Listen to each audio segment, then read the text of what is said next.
Macmillan Audio presents Dark Vector by Ward Larsen, read by Noah Michael Levine.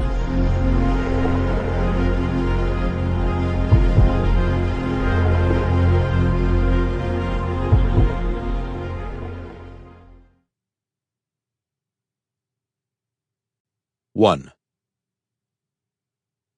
Colonel Maxim Primakov walked across the ice-clad tarmac of Skavorna Air Base, his boots crunching over frozen sleet. The big hangar lay before him, its high western wall catching the last rays of dusk as another frigid night descended. A test pilot first class in the Russian Air Force, Primakov cut an arresting figure in his flight suit and winter jacket. He was tall and square-jawed, and his pace was steady.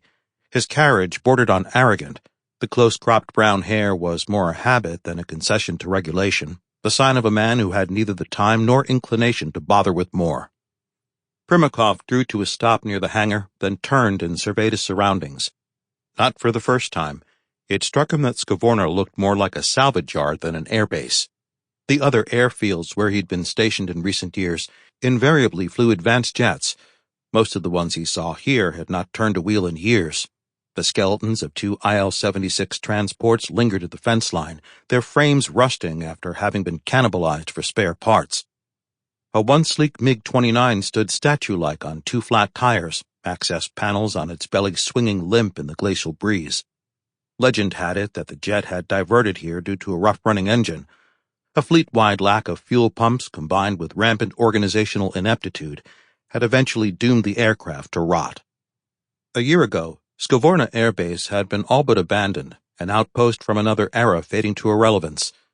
2 rescue helicopters had operated from the main hangar, and an Army training detachment taught survival skills to recruits in the surrounding forest. Those complementary missions, teaching soldiers how to survive harsh conditions and retrieving those who failed, were all one needed to know about the airfield's remoteness. The nearest city of note, Chita, was 200 miles west. The closest depot for food and supplies, a logistical outpost of the 29th Army, was a 2-day drive in the summer. In winter, Skavorna could only be reached by air. Weeds thrived amid the cracks in the ramp, and windows in the outbuildings failed in storms. On that sad trajectory, the airfield had been a year, perhaps 2, from complete abandonment. Then, last summer, Skavorna had been thrown a lifeline. With the opposite of fanfare, its 2 active units were reassigned elsewhere. Soon after, construction crews began arriving. To any casual observer, of whom there were few, only the most ambitious trappers and hunters from Olinsk, the alterations at the airfield would have appeared trivial. The big hangar was sealed and spackled, and the main runway and a single taxiway were refurbished.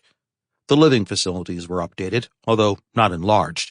The unit preparing to take up residence was roughly the size of the old detachment.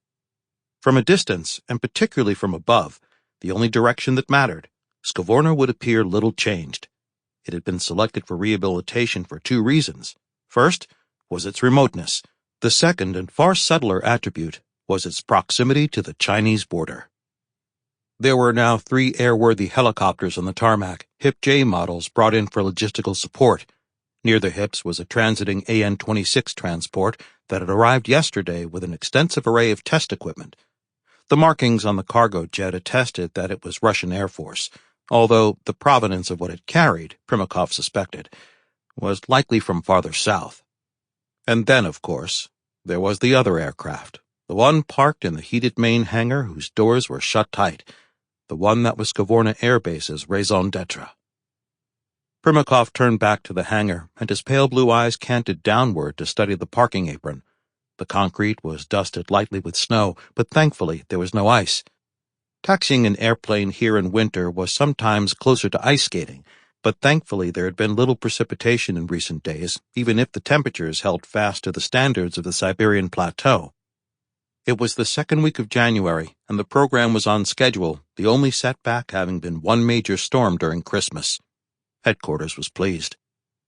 The colonel scuffed a boot over the ramp, and beneath the snow he noted a few loose chips of concrete. He frowned. This was one of his ongoing crusades.